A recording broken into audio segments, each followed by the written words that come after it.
Hey, nobody else knows how to do this? I'll tell you what you got to do. Let's go take over this fucking world. That band, when I joined them, we released the first album. We all had our first #1 record. Straight to the Billboard top, #1 for 5 weeks. If I was one guy I would want to spend the afternoon singing and playing, would be Elvis Presley, man. He was the king, okay?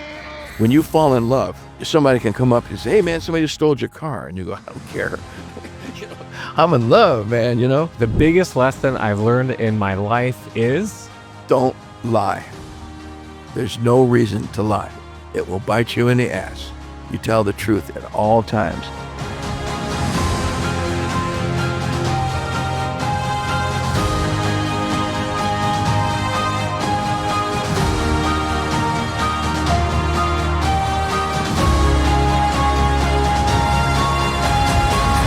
Let's talk about Van Halen, one of the greatest, the most successful rock bands of all time. Van Halen, for those who don't know, is the 19th best-selling music group of all time. It has sold 56 million albums in the United States, another 29 million throughout the world. In 1978, you're playing at a music festival, and Eddie Van Halen, one of the greatest guitarists of all time, if not the greatest guitarist of all time, came up to you and told you that Montrose had been his favorite rock band, referring to himself as a Montrose freak, and told you that his own music was influenced by Montrose. Fast forward 6 years, it's 1985, and your Ferrari BB512i is in the shop for a tune-up, and as fate would have it, Eddie Van Halen also happened to be at the shop that day. He was admiring your Ferrari, and when he asked your mechanic, Claudio Zampoli, about the car, Claudio said it belonged to you. Tell us what happened next.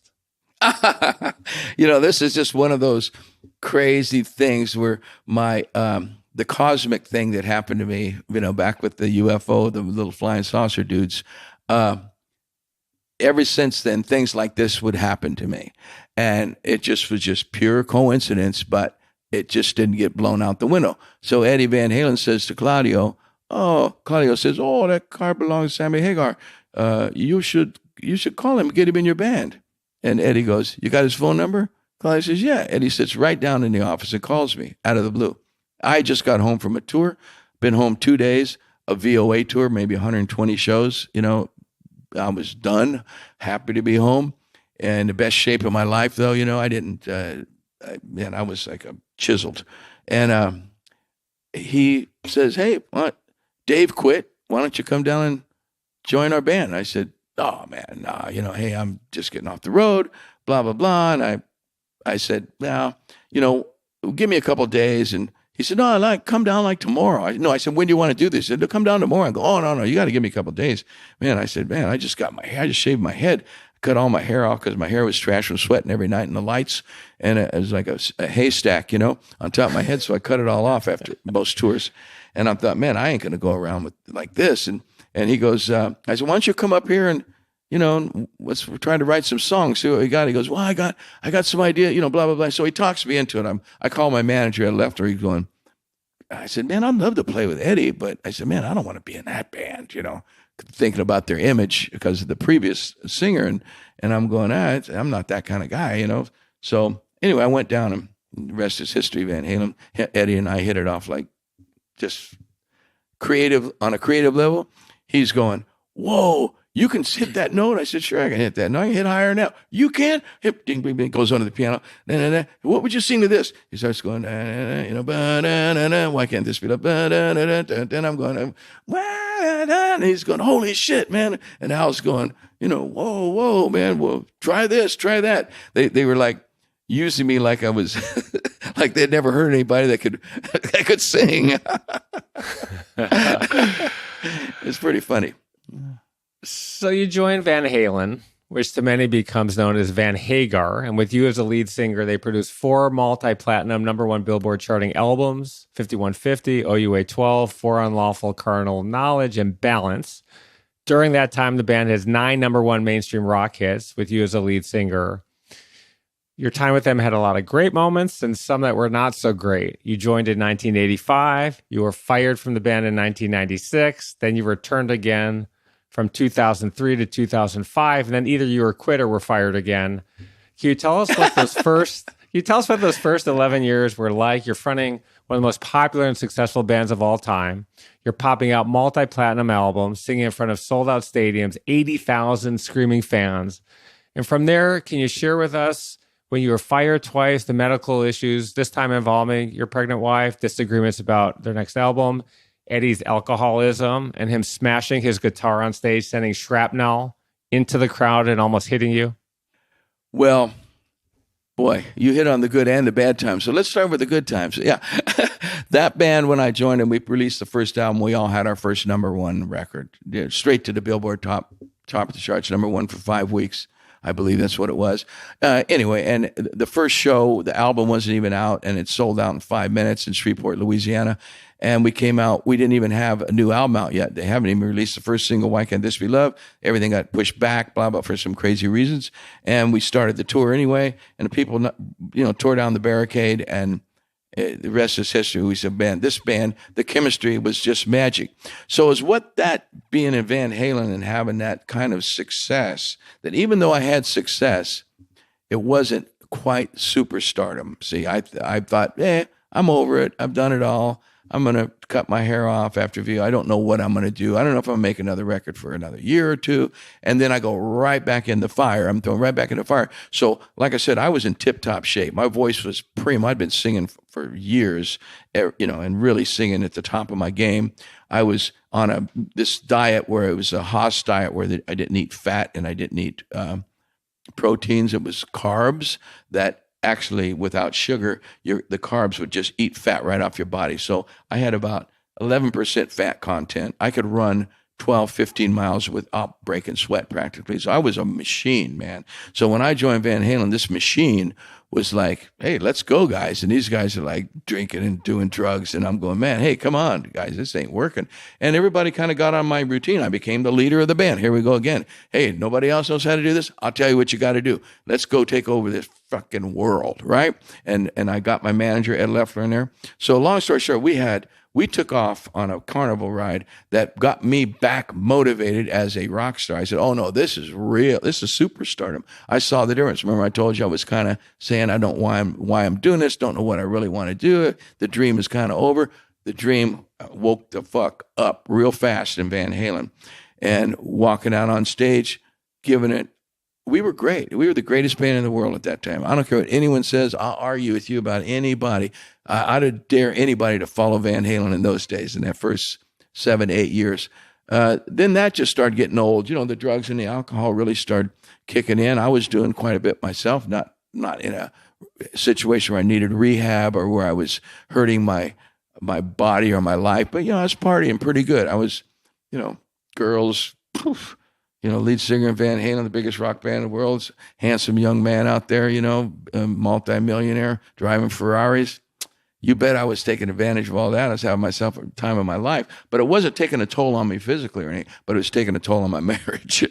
So it ruined my marriage. And then when my wife got sick from it, she had a nervous breakdown. I got concerned. I thought, I got to straighten out here. And then when I started straightening out and not wanting to tour as much, I said I needed a break. It kind of broke the band up, kind of, not really that particular. But we were kind of going sideways anyway. Eddie was in and out of rehab. Alex had quit drinking, but he had gone through a couple divorces in that band. And Ed and Val got divorced, and things went sideways, absolutely. And like a marriage or anything else, I saw this ain't working no more. I ain't happy in this band. All the fame and the fortune in the world isn't working for me, and I need a change. And I met my now present wife. We've been together 30 years, Kari and I, I fell in love. And when I fell in love, deep in love, I hadn't been in love for a long time. I'd been partying so hard, I didn't even know what love was. And when you fall in love, somebody can come up and say, hey, man, somebody just stole your car. And you go, I don't care. I'm in love, man, And so that's kind of the way Van Halen was. It's like, I was watching the Beatles thing, the whole Yoko Ono thing. That's the way John, he fell in love, But unfortunately, Yoko was a little, she jumped into, and she joined the Beatles, where Kari didn't join Van Halen. But I was in love, and I just wanted to be with her. Eddie would say, well, let's practice. I don't want to be home with my wife. I want I want to practice. I want to do this. I want to do that. I want to, let's go back on tour. And I say, look, man, I can't just work, every day, all day, every day and get nowhere because we just argue. We started arguing about stuff because Eddie just didn't want to finish anything because he didn't want to go back home. It's before he split up with Val. So she had busted him for being drunk or for being, on drugs, and he'd get in a fight when he went home. So he didn't want to do that. He didn't want to go home. So he expected everybody just to sit in the studio with him all day, smoke cigarettes and drink. And I'm going, well, I can't do that. I want to be with my new love. I'm in love. I want to go home. I want to go dinner with her. And so we kind of fell apart. And it was a tough split, I got to tell you.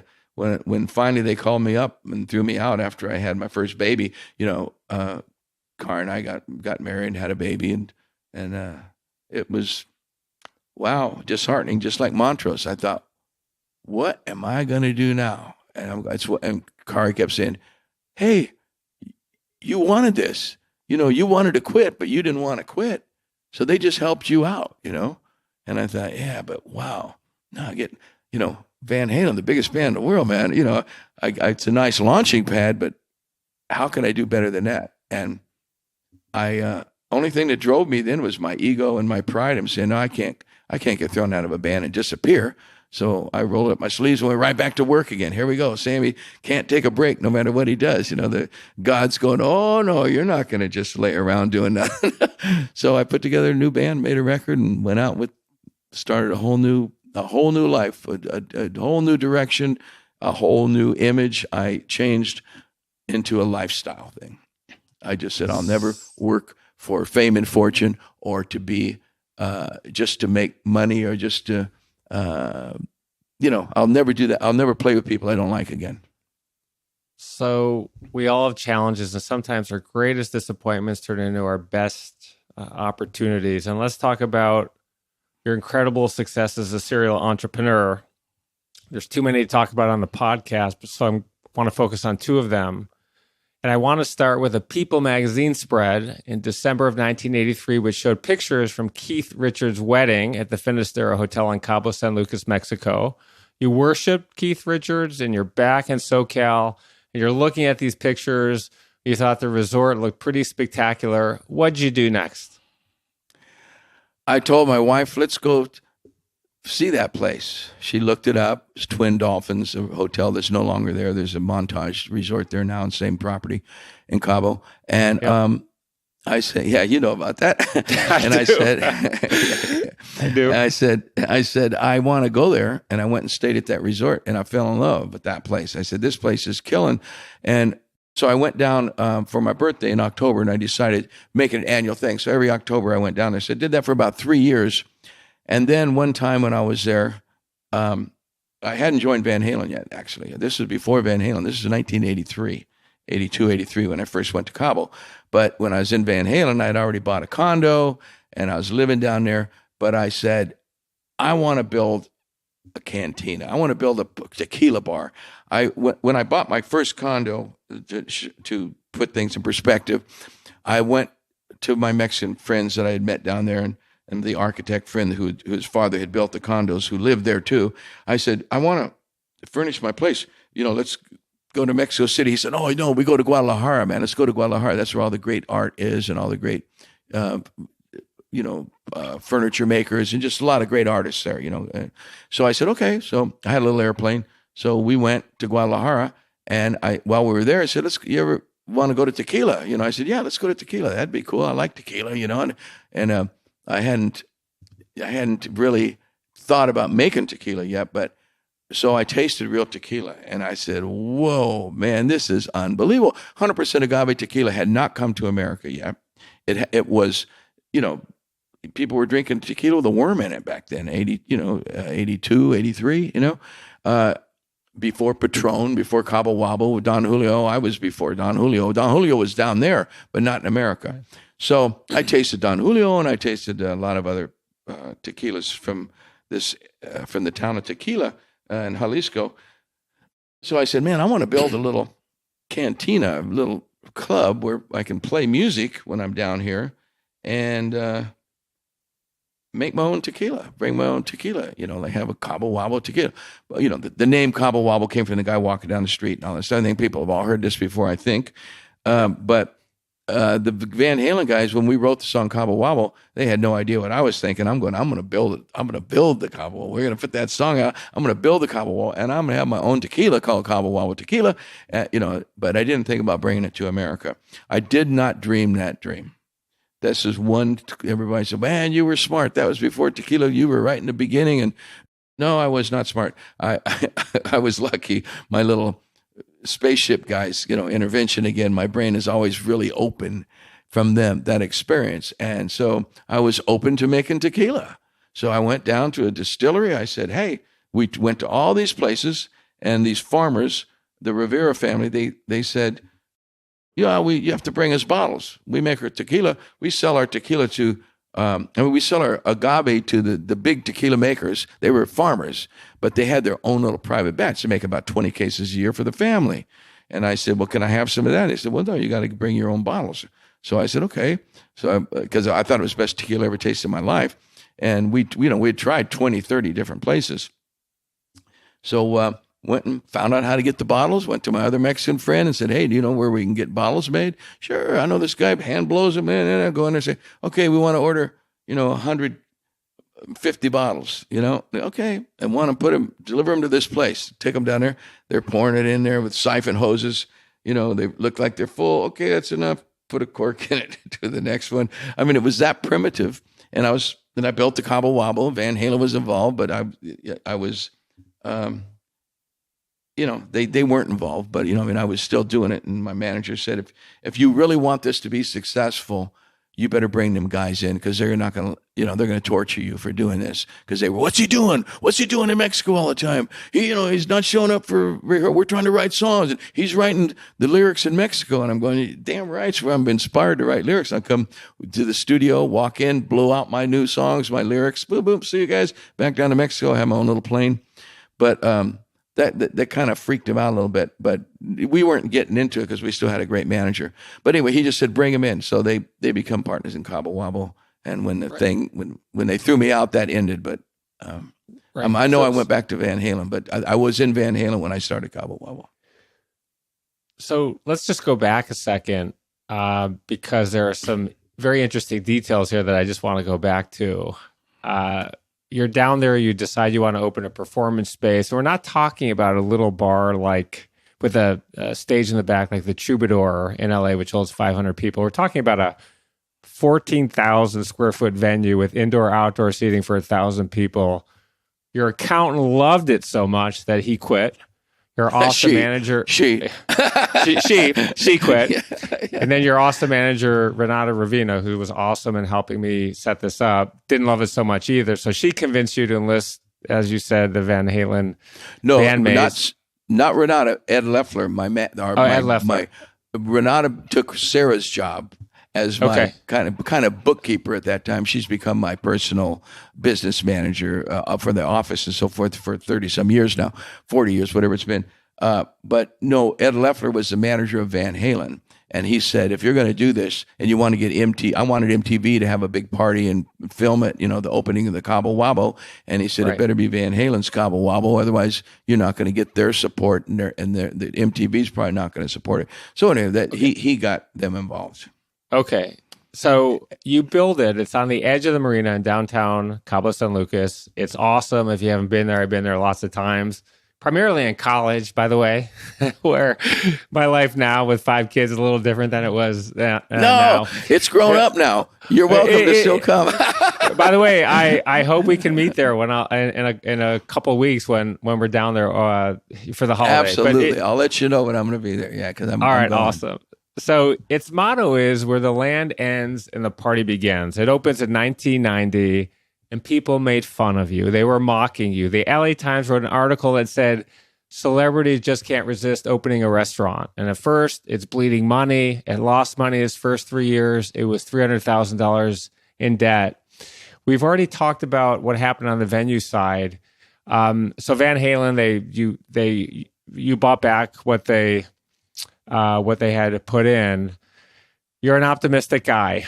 Okay. Then you leave Van Halen. a music manager named Shep Gordon came to visit you, gave you some advice. Right around that time, you also met your wife, Carrie, who told you that you reminded her of somebody and urged you to meet him, which you did. What did Shep tell you? Who did Carrie want you to meet? And as part of this, tell us about Juan Eduardo Nunez, the Highlands of Jalisco, and the $5 gas cans. Man, you are deep, brother. Listen, we're rewriting my book now in my own voice now, like something I refuse to do. But, well, first of all, Shep Gordon, a brilliant guy, he said he came to Cabo and he saw me down there, saw me go on stage in a bathing suit and no shirt, and he's going, why don't you roll this together? Why are you putting on leather pants to go on stage and then you're and going on tour, and why wouldn't you just do this lifestyle thing? He goes, he turned me on to the word lifestyle, and I'm going, I don't know what lifestyle is. And my wife says, you need to go see Jimmy Buffett. She goes, you remind me of Jimmy Buffett. And I said, Jimmy Buffett? Wow, that guy's, he's still around? She goes, oh man, he's huge. I'm going, get out of here, because she came from Virginia and in the East Coast and down in Florida and all that, Jimmy was like selling out arenas, and amphitheaters, and wasn't coming to the West Coast, or he was just off my radar for some reason, because he was off of everybody's radar. He was doing his little underground lifestyle thing. So I go to see him. I say, he's playing where? That place holds 19,000 people, packed. Can't get a ticket. I'm calling the promoter. I want to see Jimmy Buffett. Can you give me some good seats or something? He's going, you want to be in the audience? I'm going, yeah, I want to see what this guy's about. He's going, man, people are going to recognize. I said, nobody's going to recognize me at a Jimmy Buffett concert. Did they? Yes, they did. And so anyway, long story short, Shep Gordon said, yeah, like Jimmy Buffett. And the light went on, and I just said, boy, yeah, I can just go out there as myself. You mean, because I was living on the beach. I became born to beach, it's me. I'm all about the beach. And I thought, yeah. And I just started, after Van Halen, I started doing it in Van Halen, to be honest with you. But then when I got thrown out, I went 100%. I don't think I wore long pants again. And, I got on stage barefoot, t-shirt, the way I rolled into town. I just went on stage that way, and I started casualizing my show instead of trying to put on a show. I went out, had waitresses bringing me drinks and stuff, and drinking Cabo Wabo tequila, and making margaritas on stage. I'd say, hey, you guys got a minute here? I guess, we've been up here an hour and a half. I'm going, I guess we could take a break and come back and play another hour for you. But why don't I just take a break right here? I'm going to make myself a cocktail. I'm going to show you how to do it. I did that kind of stuff. And I built a brand without knowing what in the hell I was doing. It's like, my favorite line is, no, I don't know what I'm doing, but I know how to do it. And that's kind of the way Shep Gordon told me. He said, roll it together, man. And a lifestyle brand, sell your tequila, build your clubs all over the country, and Cabo Wabos. And he goes, you got a brand, brother. And I'm going, a brand? You know what I mean? I didn't even think of myself as a brand at that time. So Shep really enlightened me to all that, and Kari enlightened me to Jimmy Buffett, and I rolled the stuff together, and here I am today. Walking brand. I got tattoos, a Cabo Wabo tattoo. I got the new Santo tattoo. I got the Beach Bar cocktails. I got, but what's funny is I know you don't want to jump ahead, but is what I want to say about all this is that it is all rolled together in one person, and I own it all. I don't endorse. So that's why I feel comfortable promoting my brands. I said, no, I invented that. I made these. I went and bought the bottles and took them down to the tequila place and helped the guys pour it in there. Then I put the name on it and said, here, it's mine. It's my taste. It's my bottle. It's my everything. So I'm not endorsing. And when you go out and promote an endorsement, you're doing it for money. When you go out and promote for yourself, you're doing it for a reason, because you want to be successful at what you do, and you believe in your product, and that it's the best product out there. Otherwise, I wouldn't be promoting it. Drinking tequila back then wasn't nearly as popular as it now. It took you a while. Things eventually started to take off in 2002. Tequila sales in America were growing at an average rate of 6.2% a year. You started making Cabo Wabo tequila in 1996. You're growing it slowly for the first 3 years. At that point, you're producing around 2,000 cases a year. 1999 rolls around, you started to distribute it. 7 years later, Cabo Wabo was selling 147,000 cases per year, and you'd become the second best-selling tequila in the United States behind Jose Cuervo. And at that point, you started getting Patron. And Patron. And Patron. So Jose Cuervo was the biggest-selling tequila. Patron was the biggest-selling premium brand, and Cabo Wabo was a premium brand. I was number 2 premium brand in the world. Yeah. And at that point, you started to get some buyout offers from huge beverage companies. First, you thought, I don't really need the money. What am I going to do? You're going to pay some tax, put it in the bank. So you say no to $20 million, then $30 million. And at this point, you're making around $4 to $5 million as a rock star, which is itself is a ton of money. But this is a different kind of money, what people refer to as fuck you money, putting yourself in a new stratosphere of wealth. And then a company called Grupo Campari called, and they upped the ante. How high did they up it? And who did you invite to that year's October birthday bash? And what happened then? Oh, well, I invited the owner and the attorneys and the CEO of Campari, Grupo Campari, to come to Cabo to talk. They offered me $67 million, which was 10 times earnings. I was making an average of $6.7 million profit from Cabo Wabo tequila for the last 3 years. I was making a little more than that the last year because it was growing every year. But if you average the last 3 years, it averaged $6.7 million, and they offered me 10 times earnings. And I was flabbergasted. I was like, my God, I have a 20% partner in Mexico, and that's it. I own the rest. And I'm going, man. Then I start thinking, and it's making so much money. It's like I didn't need money. I'm going, what am I going to do with that money? Then I got nervous. So I invited him down to talk, and I was thinking about doing the deal. And then I said, what?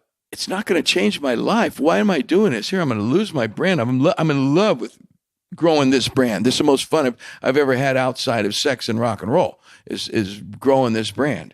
Seeing it grow, it was just unbelievable. Patron by then had taken off, and they broke their deal with their spirits partners, Seagram's, and they hired 40 people, and they spent, I heard, like $10 million that year, and started their own really spirits company. I was associated with another company that was partners, and they were distributing and importing and all that stuff. I didn't have employees. I had 4 employees. I had nothing. It was really low operating expenses. I was making all profit. So long story short, I didn't want to do that. I said, I don't want to do what Patron did, but then they took off, and they got to like 400,000 cases, and they really started taking off, and everyone saw that. So Grupo Campari came to me, and they wanted this bad. They said, man, I'm number 2. They know that I'm underachieving. So I said no. I sat down with Luca Garavoglia, the lawyer at that time was a guy named Stefano, and Bob Kunze, the CEO of Campari, and he was brand new. He had just come in.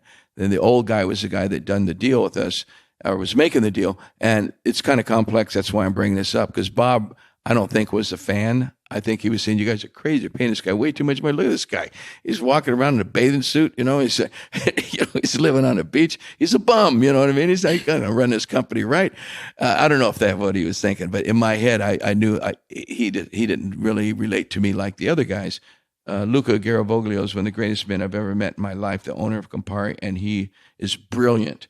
And I'm still dear friends with him, and I always will be I always sign my emails, forever grateful, Sammy, for what he did for me. But anyway, so I said, no, guys, I got cold feet. I don't want to do it. And they thought, I'm sure they thought I was negotiating, but I wasn't. And, my friends around me, Shep Gordon, and people that I'd been talking to about all this, they're going, have you lost your mind? I said, no, I'm making $7 million a year. I'm making 3 or 4 as a rock star, in my music. Why would I do that? What am I going to do with that money? I said, give me $60 million. I'm going to go stick it in a bank. I'm saying that scares me to death. You know what I mean? But I said, no, I don't think it just doesn't change my life. and for the the right way. And they said, well, what would change your life? I said, what do you mean? What amount? And they said, yeah, these Campari guys sitting at my table right in my house, and I'm going, I don't know, like $100 million or something like that. And they looked at each other. Yeah, okay. And I fucking fell on the ground, rolling on the ground, laughing. I couldn't control myself. Everybody's getting worried about me. They thought he's going to have an aneurysm or something. He's going to have a heart attack. He's going crazy. Look at him. I couldn't stop laughing. It was the funniest thing I've ever heard in my life. It was just funny, peculiar, funny, haha, every kind of funny. And these guys, Italians, they're fun-loving guys. They start laughing. He's a very happy. Look at Sammy. He's a very happy. And I did it, and it took a year to do the deal. Very interesting what happened to the brand after that, but it's still doing well. But it went way down because for a year, my distributors knew I was going to sell it. My partners, hey, if you're going to sell it, what the hell are we going to put any money into it? We're not going to pay attention to it.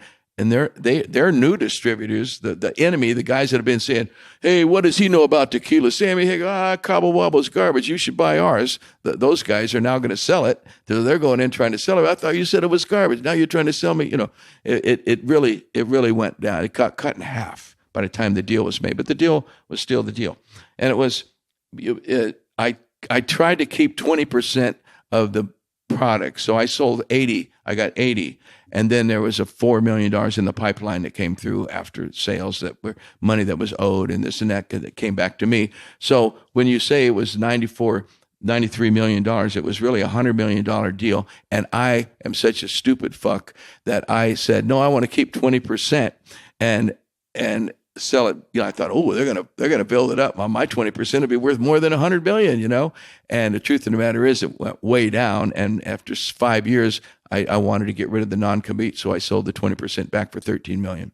So I didn't make what I thought I was going to make. So I lost $7 million on the deal. Okay, People don't know that. Yeah, but Santo is coming soon. But let's talk about. I mean, Santo is right here and right now. It's doing phenomenally well. So congratulations on that. But I want to talk about some of the marketing things you did. You talked about the song Cabo Wabo. You wrote when you were Van Halen. It was the fourth single on the OUA 12 albums. And as you said, the Cabo Wabo is really the Cabo Wobble. The guy is drinking too much, walking home from the bar. But it was just a song. 11 years later, before you sold the company, you wrote the song Mas Tequila, which was a medium hit. And when you played it, you'd bring people on stage. You'd bash a tequila bottle piñata full of confetti. You would beat a 20-foot tall replica of the blue glass Cabo Wabo bottle with your guitar.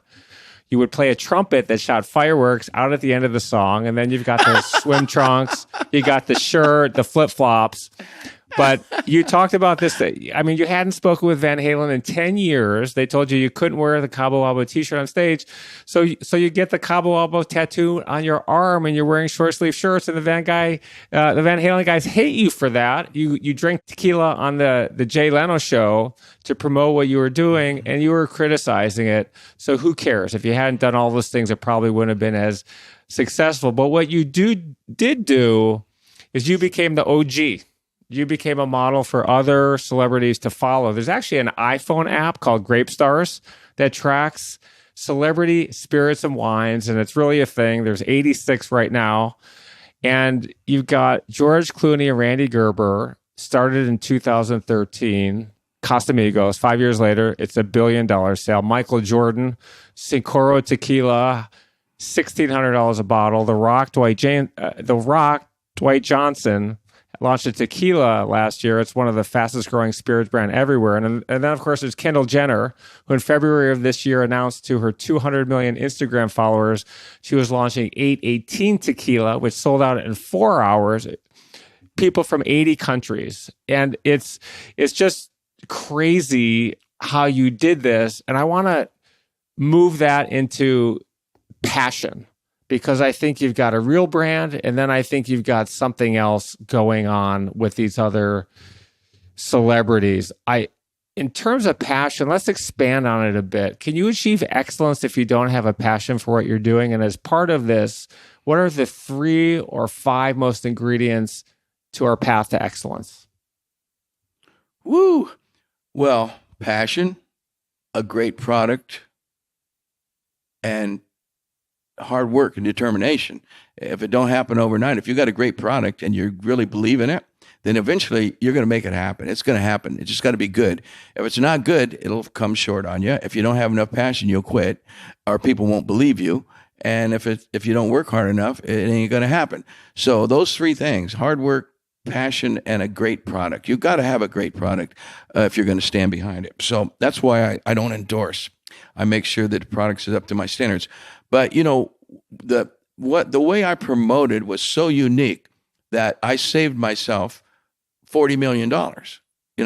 Most people building a brand will spend about $40 million nowadays. It's pretty much it used to be 10 when I first started. 10 was the Patron model.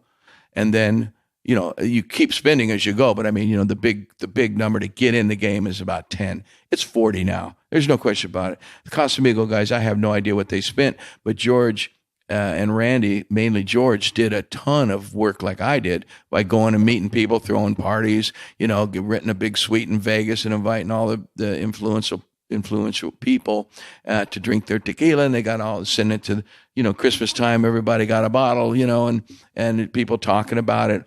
Went to all the favors he could get in the movie industry, for the Grammy Awards, or a bottle on every table, or certainly at the back bar when you went to get a drink.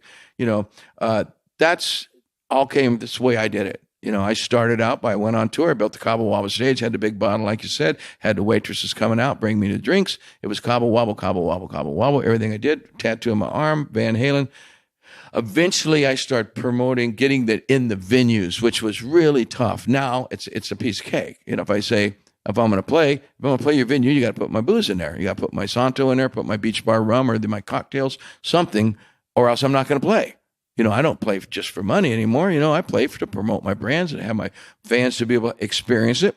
Then they go out and they're like, you have this little army of people. They walk into liquor stores and bars. Hey, I want a shot of Santo tequila, or hey, I want this or I want that. And that's how I promoted, and it saved me $40 million. You might say, and everybody's doing it now. I don't think everyone is passionate about it. I think 90% of these people are doing it for money because they saw how much money I made and how much money Clooney made. They're probably looking at Clooney now. Half the people that I run into say, oh, you make tequila? Well, you're like George Clooney, huh? Or like you're like, and I'm going, well, yeah, okay. I guess you could put it like that. But yeah, it's a trip. Let's talk about the importance of being prepared and its huge role that it plays in our success. One of the hallmarks of my own career has been to be the most prepared person in the room. It started in college. I'd go to the library at least 3 hours a day when I had nothing going on. I'd study for finals more than a month before I had any, way ahead of time, for at least 8 hours a day, starting 2 weeks before finals. And with very limited exceptions, there wasn't a test in college I took where I didn't know I was going to get an A. I got 1 B plus in all of college. I graduated top 1% of my class. Then I went for a job interview with Eli Broad, who at the time was one of only 2 people in the world who had started 2 Fortune 500 companies from scratch. I went into that interview with the goal that I'd be the most prepared person ever to meet with him. I knew if I landed that job, it would change my career and my life forever. I spent 40 hours, preparing for that job interview. And I achieved my goal despite a horribly unsuccessful legal career, who had 3 jobs in 7 months after I graduated from law school. I was completely unqualified for the position, and they hired me at age 27 to be the assistant to the chairman. So now when I coach people looking for a job or whatever they do, I tell them that preparing doesn't mean spending 5 minutes on a couple of Google searches. It means studying and preparing for whatever you do, like it's a final exam, or like your future depends on it, which it often does no matter what you're doing. Being the most prepared person in the room has served me incredibly well. It's allowed me not only to achieve these results in a much, much faster way, but it's also allowed me to achieve results I never would have been able to do without it. How important was preparation to you for your own success? And can you give us a couple examples? Well, so much different from yours, but same. Prep is the most important thing. Like if you're not prepared, you're just not going to succeed, unless you're some kind of magician, I prepped so much different as a musician. I picked up my guitar and I sat in my room every second of my waking hours when I wasn't eating or doing something, driving a car or something I had to do. I had that guitar in my hand and I was prepping for, learn how to play them licks, learn how to understand what I'm doing, write a song, writing songs. Prepping for an album to me would be writing 28 songs for a 10-song album. I'd spend 3 months in the studio writing and writing and writing and writing. And that was my style of prep. But it's so much different than what you had to do. I mean, what you have to do for a business thing.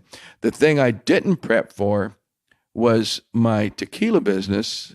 I didn't prep for that, but I did spend a lot of time there drinking tequila. And I don't mean getting drunk. I just mean tasting and tasting and tasting until I had one that I said, this is it. Don't distill it 3 times. I like it better distilled twice. I like it when you cut the agave a little closer.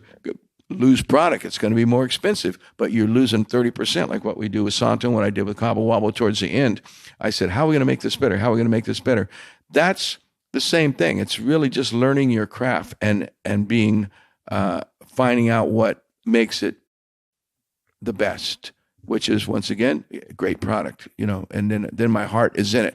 When I tasted Santo Blanco, when we got it right, when we trimmed that agave more and more and more, and said, I don't care. They said, well, it's going to be expensive. I don't care. I don't need to make the same margin as somebody like Casamigo. They're making mediocre tequila. I'm sorry, they are. And I'm not going to do that. I'd rather have the best tequila in the world than the biggest tequila in the world. I'm not trying to make Jose Cuervo or Salsa. I'm trying to make Sammy's Santo tequila or Sammy's Cabo Wabo, Cabo Uno, the last one I made, the best tequila ever made, the best añejo ever on the planet. No one will ever make a better tequila. And it's because I just don't cut corners. And so my prep was tasting and going back and saying, what else can we do? What else can we do? Using other people's knowledge to make the best product, so that when I stand there and talk to you and tell you that this is the best tequila, where I can look you right in the eye, I can say, okay, buddy, blind tasting, pour mine in one glass, pour your favorite 3 over here, and mix them up, and I'll tell you which one's mine. And I can do that, and I can still do it right now with confidence because I know what it tastes like, because that's the prep. That's the thing. And I'm a big believer. You got to do the homework. You don't just go down to there and find some guy that'll put your name on it, let you put your name on his shit like every one of these people are doing. I'm sorry. Some of it's good. Some of it's better than others. Some of it's mediocre. Some of it's crap. They probably don't even know what good tequila is. But, if you just go put your name on it, you ain't taking the ride. Going down there and finding it and working with the guy. How can we make it better? And you learn and you learn. And then you eat the food that they're feeding the pigs. They're feeding the pulp the pigs are eating that, and then you roast one of them pigs and you're drinking tequila and making tacos. I mean, come on, brother. If you miss all that by just go slapping your name on it down at the lawyer's office, you can make all the money you want. It ain't gonna make you happy like this. This makes me happy. The tequila is awesome, by the way. Your partner, Miles Scully, is passing it out like nobody's business. He sent me some bottles here. I have it behind me. I encourage everyone to go out and buy it. It's the best phenomenal tequila in the world. Straight up. I just told you why, and you can make it yourself too if you want to, but most people are greedy and they would rather make more money per bottle than have better product per money, but whatever. Let's talk about I'm getting arrogant. Has arrogance got anything to do with fame? No, it'll bite you in the ass eventually. It'll make people hate you, therefore hate your product.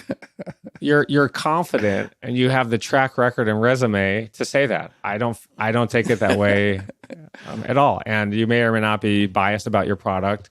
It's selling very well. People love it, and the proof will be in the pudding. But it is really awesome. So congratulations on the launch of that, Brad. Let's switch gears. We have a few more topics to cover. Let's talk about our fear of failure and the insecurity that nearly all of us have. I've had some success in my career, and I failed a lot too, and I still fear failure. Most people I do, it's one of our great motivators.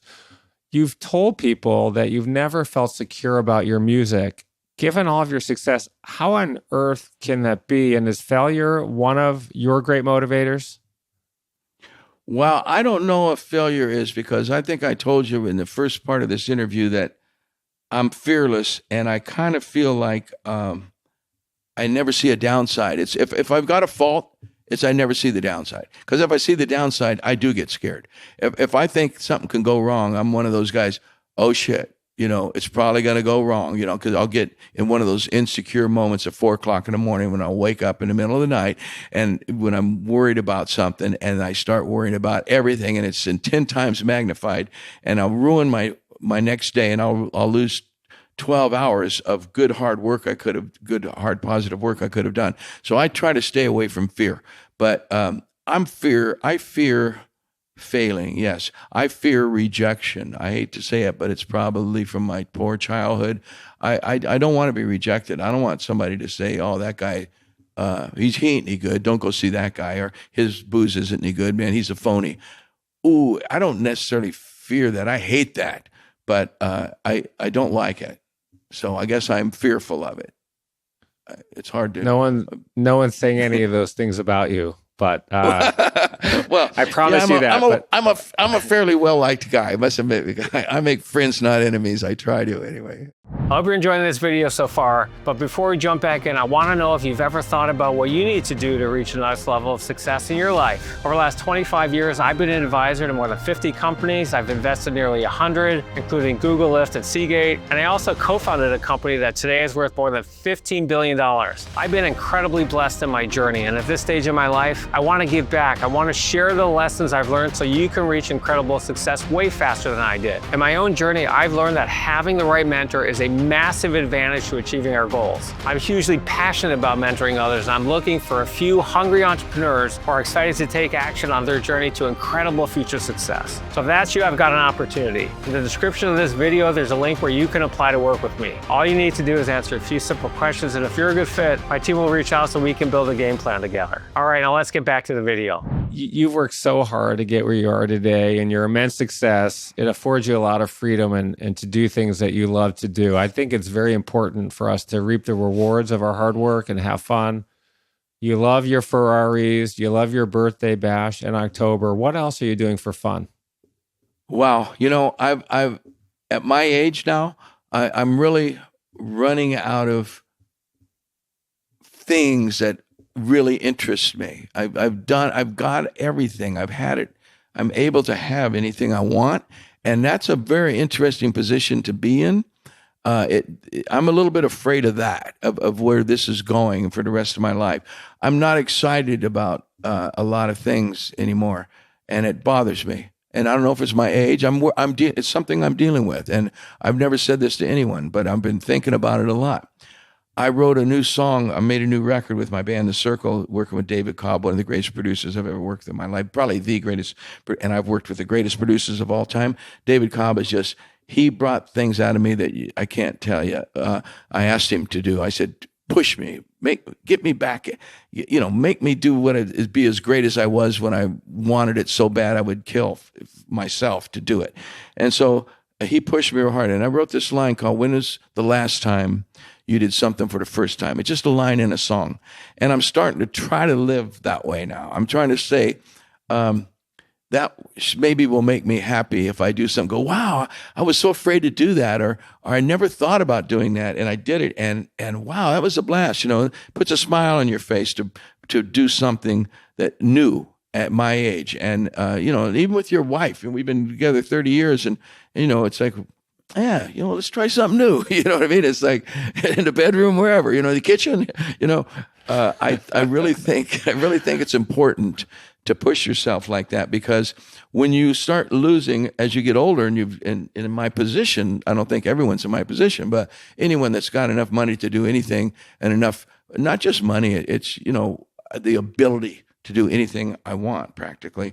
And you're not excited by doing some of those things, it's kind of a bummer, man. So I'm sitting there going, what makes me happy? And I'll tell you one of the silliest things. I love planting a garden. My wife and I, she's really got a green thumb. Shit grows, man. She puts it in the ground, it grows. And we put in a garden. All of our homes, everywhere has a garden. And if I could, I would have chickens too, because I love chickens and I love fresh eggs. And I like to get up in the morning and go get those fresh eggs and make breakfast, make pancakes, whatever. I like doing creative things in the yard. Simple thing like walking out and seeing my tomato garden and picking those tomatoes and going and making a fresh pasta, fresh tomato sauce, and the basil from the garden and everything. Oh, the great, honey, I need another onion. Go out and get me an onion. That makes me happy as fuck. Okay. I mean, that really makes me happy. And I've found that simple things in life sometimes are really what it's all about. Jumping on my airplane and flying to New York to have dinner with somebody don't make me happy. It's like, fuck, I don't feel like going to New York. You know what I mean? It's like, well, you got your own plane. So what? I don't feel like sitting on it. You know what I mean? I'd rather be on the beach here eating my tomatoes out of my garden, So that's kind of where Sammy's at today. Well, thank you for sharing that. I'm honored, and I'm glad that we're unique here, and I'm happy that you told it here first. I also have a garden at my house. I love gardening. We grow apples, oranges, figs, tangerine, tomatoes, avocados, herb garden, rose garden, tomatoes. We have 3 different kinds of peppers that we grow. We grow our own pumpkins for Halloween. We have squash, watermelon, and I love it. I'm not doing all the gardening myself. We have someone to help with that, but I love going out there picking the fruit of the trees. I have 2 very young kids, 5 and 1.5, and I mean we just love it. We absolutely love it. You get out there and we produce too much of it. When they all bloom at once, right. You can't eat it. So I'll give it away to friends who love it. What your neighbors are for. It's organic. It's organic. We're not spraying anything on them. Let's talk about your incredible generosity and philanthropy. Since 2008, you and Kari have donated more than $4 million to local communities with a special focus on funding food relief and children's causes, including helping terminally ill children where their families run out of money. Can you tell us more about that? How important is giving back on our path to excellence? And what's your ultimate goal with your philanthropy? Well, my ultimate goal is to have more businesses that I will give 100% of the proceeds that I receive, like my Sammy's Beach Bar and Grills in the airports. That's where I started it. A guy came up to me and said, before I had a foundation, I finally got a foundation. Makes it easier because you give $1, it goes there. You don't have to give 50% to the government. If the government's not going to take care of these people and feed these people, then I'm going to. And that's my philosophy, is that you do what you can and you do it in your community first. If you can afford to send money to Africa, God bless you, you know what I mean? But take care of, I believe in where you can see it. Guy across the street ran into some hard times, help them out. You know what I mean? Like you help your neighbors and community out and your family first. That's my philosophy, because I don't have enough. Even Warren Buffett can't take care of everybody. And he's given half of it away and he still can't take care of everybody. So anyway, I focus on feeding people first. But when I started the Beach Bar and Grills, a guy came up and said, hey, you've been successful at Cabo Wabo. Do you have any other ideas? I run HMS Host, which is concessions in airports, and we're wanting to put nicer restaurants and better food products in. Now, this is a long time ago, and I said, "Oh, that's awesome, yeah." I said, "Yeah, what about Sammy's Beach Bar, Beach Sand and Grill or something?" I said, "No, I don't want to put sand in the food. How about Sammy's Beach Bar and Grill?" Yeah, he said, "Sounds great. What kind of food would you have?" Here I'm sitting here looking out my window in Cabo on the phone, and I'm looking at the ocean saying, I got to get down to the beach, man. I got to get off this phone call. And the guy said, "What kind of food?" I said, "Well, like anything but pizza or pasta, you have to do that right. So, like really good burgers and good salads. And let's say a mom and dad and their 2 kids come in, and the dad says, "Man, I just want to have a hamburger and a beer." And the mom says, "Oh, I just want to have a salad." And then the kids are, "Oh, I want some nachos and some French fries." And okay, we're going to have all that, and we're going to do it good, do a good job. He said, "Hey, it sounds great." I said, "Okay." He said, "Can you write up a menu?" I said, "Grilled cheese." And I wrote up this menu, sent it to him. They opened in Maui, and it exploded. They did triple their business than the previous thing, and I gave all that money to Maui. So then I thought, well, let's do more of these. Okay, well, let's do one in Cleveland. Okay, boom. Oh, let's do one in Vegas. Okay, boom. And I give the money to those communities. I think it's important that you stay in the community. Like I said, these things spit out a couple $100,000 a year for the community and to me, and I give it to the community. But, I can't spread that out too far, especially when you're dealing with children that are my biggest. It's hard for me to even talk about. I may stop, but terminally ill children. Can you imagine? You have children? Just imagine if one of them are terminally ill. And then imagine if you couldn't, I mean, you can't help them to begin with if it's terminal, and then what if you couldn't afford to even make their life as good as you could until it's over?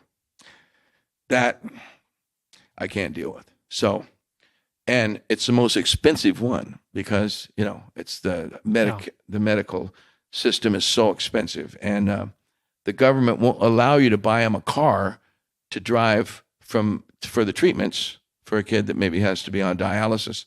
So you can't buy them a car because then the government's, they have income. You can't, got to cut this off here. I don't know what it is. There's some weird laws that I don't want to change the law, and I'm not against the government. I'm not anti-government. I'm all for it. But for me, so I try to make transportation for them, and then I find hospitals that will tell me in Maui, the Maui Hospital General, they give me their top 15 worst scenarios, and I can only do about 1 or 2 a year, and I do them. And I give them transportation. I fly the parents to the Honolulu with them to get better treatment sometimes, where they could.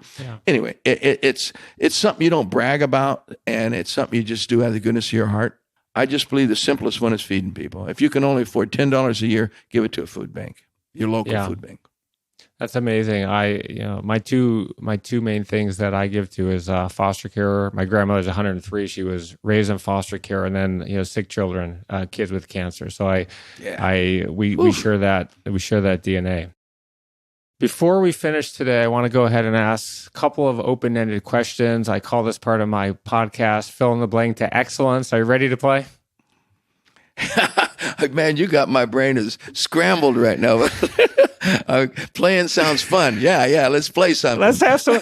You've been having fun so far, haven't you, man? Oh, absolutely. But you've really dug me in deep. I had no idea when I told you, and when I asked your producer when I was talking to him earlier before you came on, I said, "What is this about?" And he said, "Oh, it's going to take you through your life." I'm going, like, from starting with your childhood, I'm going, holy shit, I should go back and read my book real quick and brush up. Because, it's going back and remembering things properly, getting dates right now. It gets tough, I've done a lot. Okay, but let's play. Okay, let's play. Here we go. When I started my career, I wish I had known I was going to do it this long. What would you have done differently if you had known it was going to be this long? I don't know, but I wish I'd have known. I don't know why, but I thought I would be done at 40. I might not have been in such a hurry. I may have taken more time on things. I don't know. I'd say, hey, I got the rest of my life to work this out. I got the rest of my life to finish this record, whatever. I always felt like I was desperate. I always felt like, I got to get this done. Oh man, next year, I could be over next year. Oh my God, I'm going to be 45 next year. If I'd have known I was going to still be doing this at 74, I wouldn't have stressed. There you go. That's what I would have done different. I would have been I would have had even more fun. How about that? The biggest lesson I've learned in my life is you never know what's going to happen. Good or bad. You never know. Shit happens. COVID, You have 4 kids.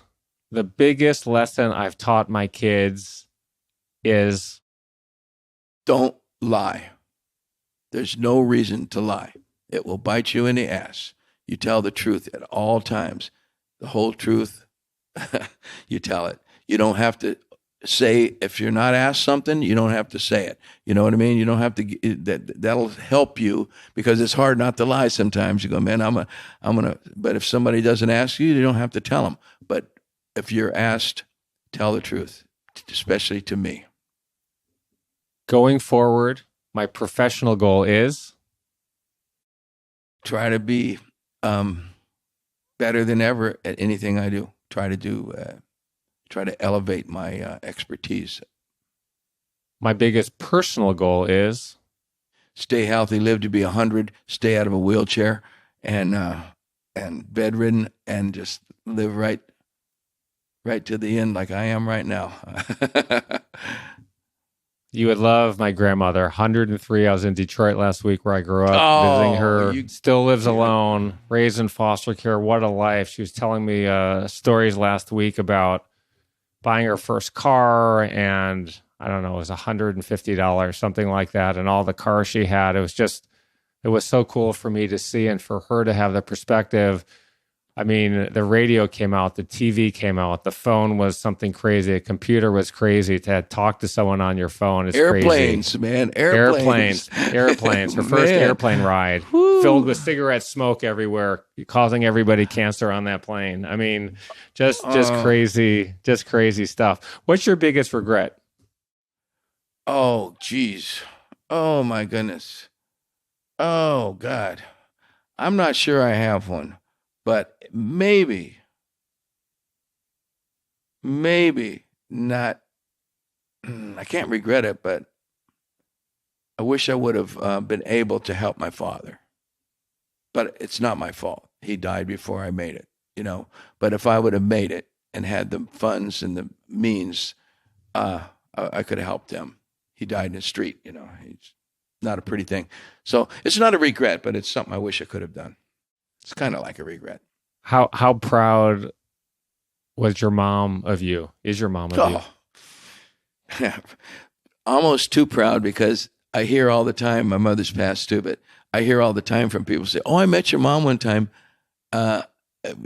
She was like in where'd you meet my mom? Oh, I met her in Las Vegas. Oh, really? Like what was going on? Well, she was gambling or something, and I was gambling next to her, and she said, 'Hey, I'm Sammy Hagar's mother.'"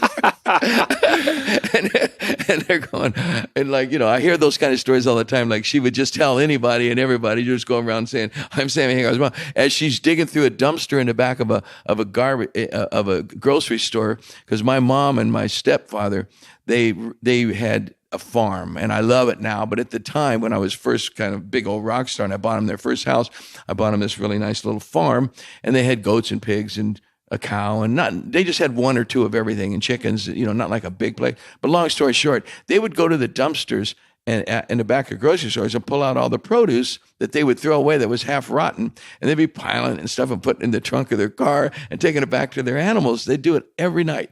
And they loved it. My mom is a rummaging. She'd go to the dump and she'll find stuff and bring it home. Still,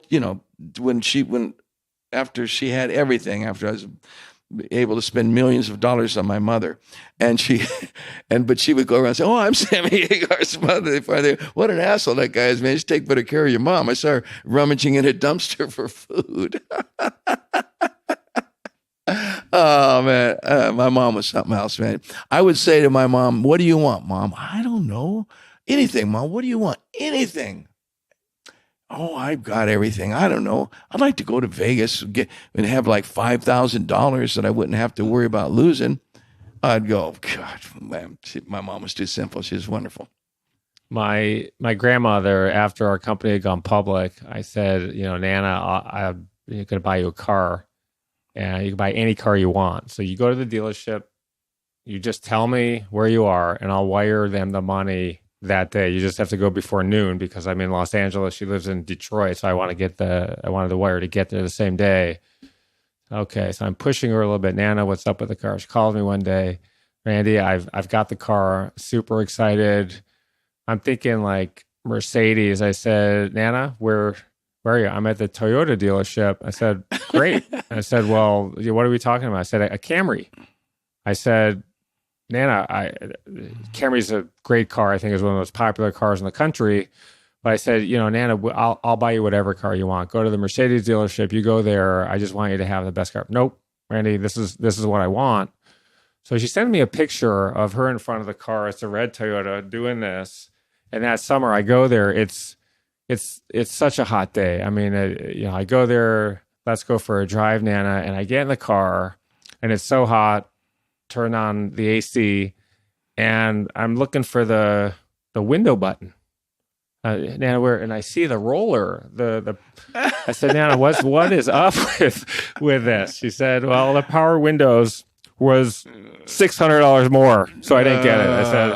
I said, "All right, we're not doing that anymore." But I bought her 3 more Camrys, and for me, it's been one of my greatest joys to support her for the last 20 years. You work hard. I buy some nice thing. I have a nice house. We have a vacation home, and I like art a lot. But being able to help my grandmother who grew up, in poverty and had 5 husbands, and has been one of the most enjoyable things in my life.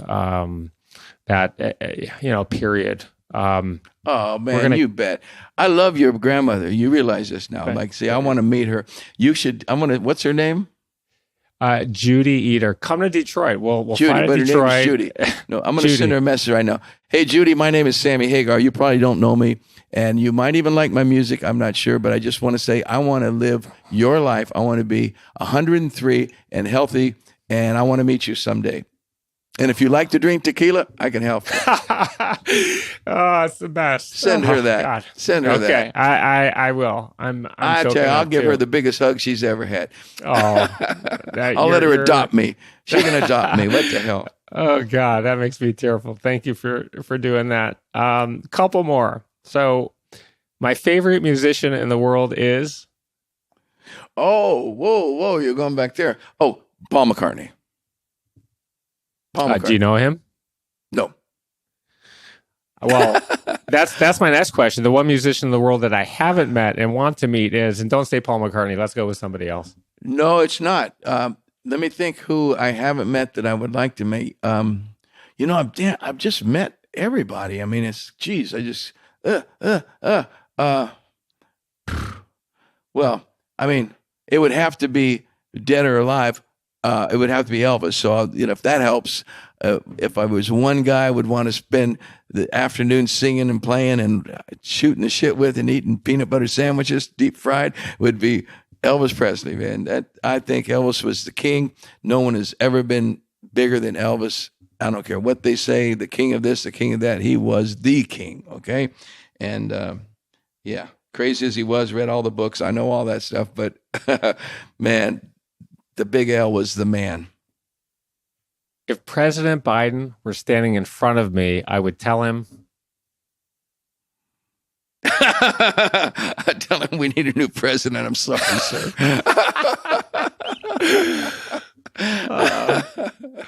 I love it. I love it. Sorry. The person in the world that I admire the most is. Oh, I gotta say. Same thing, old or new. I'd have to say somebody like Mahatma Gandhi. I just think he was just the most genuine. I read his book and I don't know. I wish I could be that soulful and committed and unegotistical or whatever it was. I don't know. If I had one wish, it would be.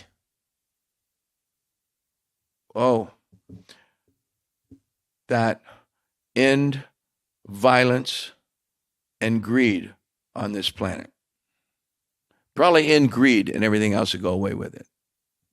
Sammy, that's a great place to finish. And as we do, I want to give a huge shout out to my great friend Miles Scully, who introduced us, and to your new tequila company, Santo, where you're partners with Miles and Guy Fieri. If you like tequila, it's awesome. I also want to tell you, you've made a huge difference in the lives of hundreds of thousands of people, music lovers, beginning and successful musicians, entrepreneurs, and perhaps most importantly, the tens of thousands of people who have been the recipients of your incredible generosity. Sammy, thanks for being here today on In Search of Excellence.